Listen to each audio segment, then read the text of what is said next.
ഈ തവണത്തെ ബദാമി ട്രിപ്പിന് നമുക്ക് ഒരാൾക്ക് വന്ന എക്സ്പെൻസ് 2000 രൂപ കേട്ടോ. Up and down train ticket അടക്കം. എങ്ങനെയാണെന്ന് ഞാൻ ഡീറ്റെയിൽ ആയിട്ട് പറഞ്ഞുതരാം.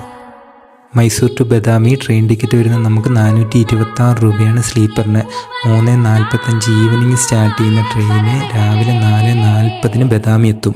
ബദാമി റെയിൽവേ സ്റ്റേഷനിൽ നിന്ന് തന്നെ ഫ്രഷപ്പായി പുറത്തേക്ക് ഇറങ്ങിക്കഴിഞ്ഞാൽ കുറേ ഓട്ടോ ചേട്ടന്മാരെ കാണാം. അവരോട് നല്ല രീതിയിൽ ബാർഗെയിൻ ചെയ്യുവാണെങ്കിൽ ഏറ്റവും കുറഞ്ഞ റേറ്റിൽ നമുക്ക് ഒരു ഡേ ഫുൾ അവിടെ കറങ്ങാൻ പറ്റും. എനിക്ക് വന്നത് 1200 രൂപയാണ് പെർ ഡേ ഓട്ടോയ്ക്ക്. അപ്പോൾ ഒരു 4 പേരൊക്കെ ഉണ്ടെങ്കിൽ 300 രൂപ വെച്ച് പെർ ഹെഡ് നമുക്ക് വരുള്ളൂ ഓട്ടോ ചാർജ്. പിന്നെ നമുക്ക് കൂടുതലായി എക്സ്പെൻസ് വരുന്നത് ഫുഡിനാണ്. ബ്രേക്ക്ഫാസ്റ്റിനൊരു 120 രൂപ, ലഞ്ചിനൊരു 150 രൂപ, ഡിന്നറിനൊരു 150 രൂപ. ആ ഒരു റേഞ്ചിലേ വരുള്ളൂ പെർ ഹെഡ്. ബദാമി എന്ന സ്ഥലം നമുക്ക് ഒരു ദിവസം കാണാനുള്ളതേ ഉള്ളൂ. ഒരു ദിവസം കണ്ടു കഴിയുമ്പോഴത്തേക്കും അവിടുത്തെ സ്പോട്ടുകളെല്ലാം കഴിയും.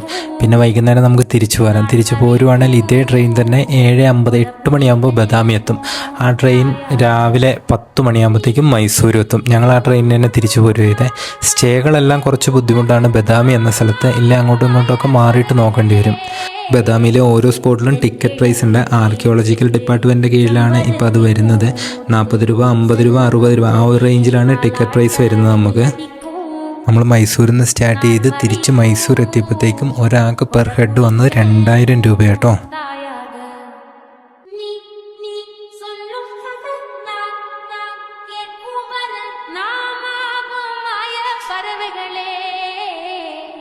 தென்கிழக்கு தேன் சிட்டு செம்பருத்தி பூமுட்டு செல்லம் கொஞ்சுதே தாலாட்ட